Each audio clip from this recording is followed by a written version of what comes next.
ಸುಶಿರ. ಸುಶಿರ ಅಂದ್ರೆ ಗಾಳಿ. ಗಾಳಿಯನ್ನ ಊದಿ ನಿಮಗೆ ನಾದವನ್ನ ಉತ್ಪತ್ತಿ ಮಾಡೋದು ಸುಶಿರ ವಾದ್ಯ. ಬಿದಿರು, ಮರ ಅಥವಾ ಲೋಹದಿಂದ ನಿರ್ಮಿತವಾದ ಕೊಳವೆ ಇರುತ್ತೆ, ಅದರಲ್ಲಿ ಗಾಳಿಯನ್ನ ಊದೋದ್ರಿಂದ ನಿಮಗೆ ನಾದ ಉತ್ಪತ್ತಿ ಆಗುತ್ತೆ. ಈ ರೀತಿಯಾಗಿ ನಾದ ಉತ್ಪತ್ತಿ ಆಗೋದಕ್ಕೆ ನಾವು ಸುಶಿರ ವಾದ್ಯ ಅಂತ ಕರಿತೀವಿ. ಕೊಳವೆ ಮೇಲೆ ಏನ್ ಮಾಡಿರ್ತಾರೆ, ಒಂದು ಸಮಾನ ಅಂತರದಲ್ಲಿ ರಂಧ್ರಗಳನ್ನ ಕೊಡ್ತಿರ್ತಾರೆ. ಆ ರಂಧ್ರಗಳನ್ನ ಬೆರಳಿನಿಂದ ಮುಚ್ಚಿ ತೆಗೆದು ಮಾಡೋದ್ರ ಮೂಲಕ ವಿವಿಧ ಸ್ವರಗಳು ಬರುತ್ತೆ. ಗೊತ್ತಾಯ್ತಾ? ಈ ಸುಶಿರ ವಾದ್ಯನೂ ಕೂಡ ನಾವು 3 ರೀತಿಯಾಗಿ ವಿಂಗಡಣೆ ಮಾಡ್ತೀವಿ. ಪ್ರತ್ಯೇಕ ಪಿಪಿ ಇರುವಂತದ್ದು, ಅಂದ್ರೆ ಅದು ಒಂದು ತುದಿಗೆ ಒಂದು ಪಿಪಿ ಇರುತ್ತೆ, ಅದು ಹಸಿ ಆಗ್ತಿದಂಗೆ ಅದನ್ನ ತೆಗೆದು ಇನ್ನೊಂದು ಹಾಕ್ತಾರೆ. ಅದಕ್ಕೆ ಕೆಳಗಡೆ ಸುಮಾರು ಪಿಪಿಗಳನ್ನು ಇಟ್ಕೊಂಡಿರ್ತಾರೆ. ಇದು ಪಿಪಿ ಇರೋವಂಥದ್ದು. ಪ್ರತ್ಯೇಕ ಪಿಪಿ ಇಲ್ದಲೇ ಇರೋದು ಅಂದ್ರೆ ಪರ್ಮನೆಂಟ್ ಆಗಿ ನುಡಿಸುವಂಥದ್ದು.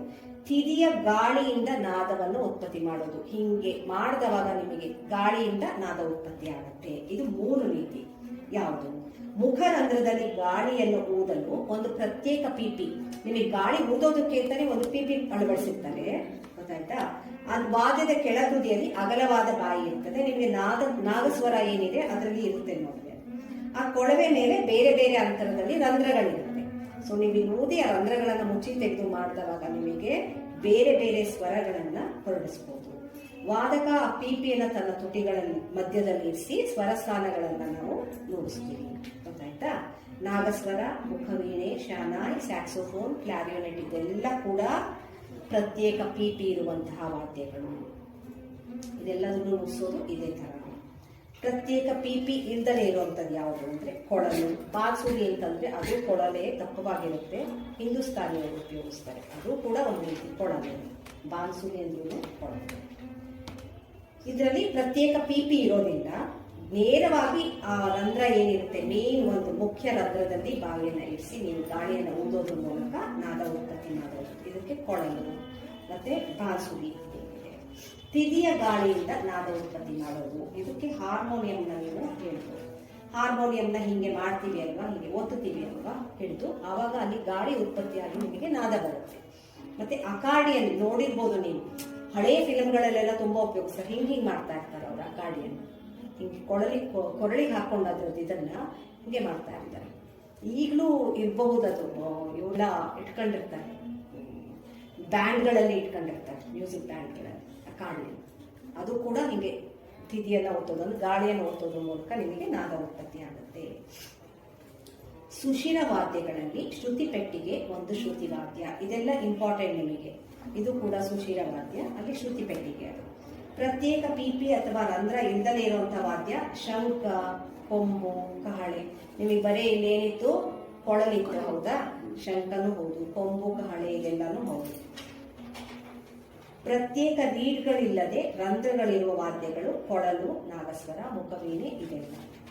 ಪ್ರತ್ಯೇಕ ಪಿಪಿಗಳನ್ನ ಅಳವಡಿಸಿಕೊಂಡಿರುವಂಥದ್ದು ಸ್ಯಾಕ್ಸೋಫೋನ್, ಕ್ಲಾರಿನೆಟ್ ಇದೆಲ್ಲ. ಇದು ಇನ್ನೊಂದು ಎಕ್ಸಾಂಪಲ್ಗಳು ಜಾಸ್ತಿ ಕೊಟ್ಟಿದ್ದಾರೆ ಅಷ್ಟೇ. ಅದಕ್ಕೆ ಇದು ಸುಶಿರ ವಾದ್ಯ. ಸುಶಿರ ಅಂದ್ರೇನು? ಗಾಳಿಯಲ್ಲಿ ನಾದ ಉತ್ಪತ್ತಿ ಮಾಡುವಂಥದ್ದು. ಇದ್ರಲ್ಲೂ 3 ವಿಧ ಇದೆ. ಯಾವ್ಯಾವುದು? ಪ್ರತ್ಯೇಕ ಪಿಪಿ ಇರೋದು, ಪ್ರತ್ಯೇಕ ಪಿಪಿ ಇಲ್ದಲೇ ಇರೋದು, ಗಾಳಿಯನ್ನ ಒತ್ತುವ ಮೂಲಕ ಒಂದು ಶಬ್ದವನ್ನು ಹೊರಡಿಸೋದು. ಇದು 3 ವಿಧ.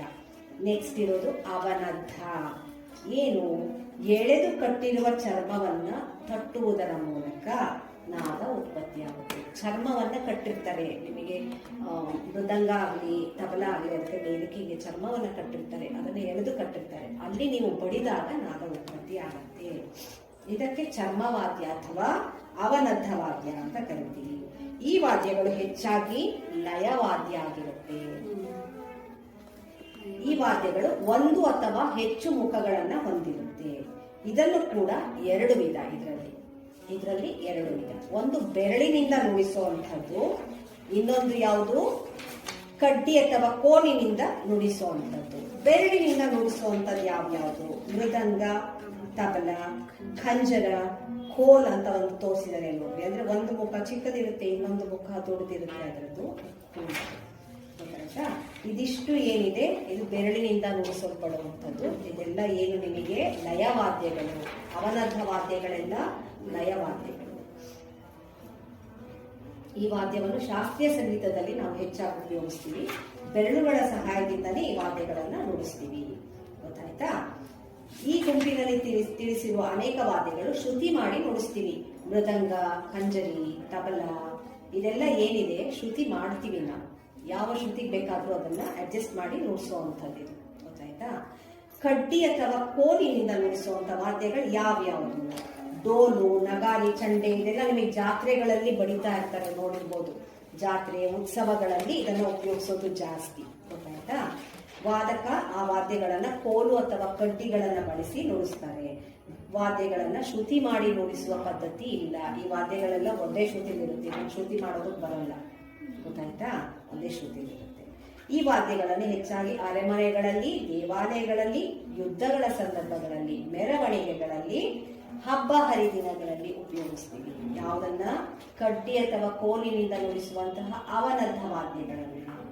ಗೊತ್ತಾಯ್ತಾ? ನಗಾರಿ, ತಮಟೆ, ಸಮ್ಮೇಳ, ಚಂಡೆ, ಡ್ರಮ್ಸ್ ಇದೆಲ್ಲ ಏನಿದೆ ಇದು.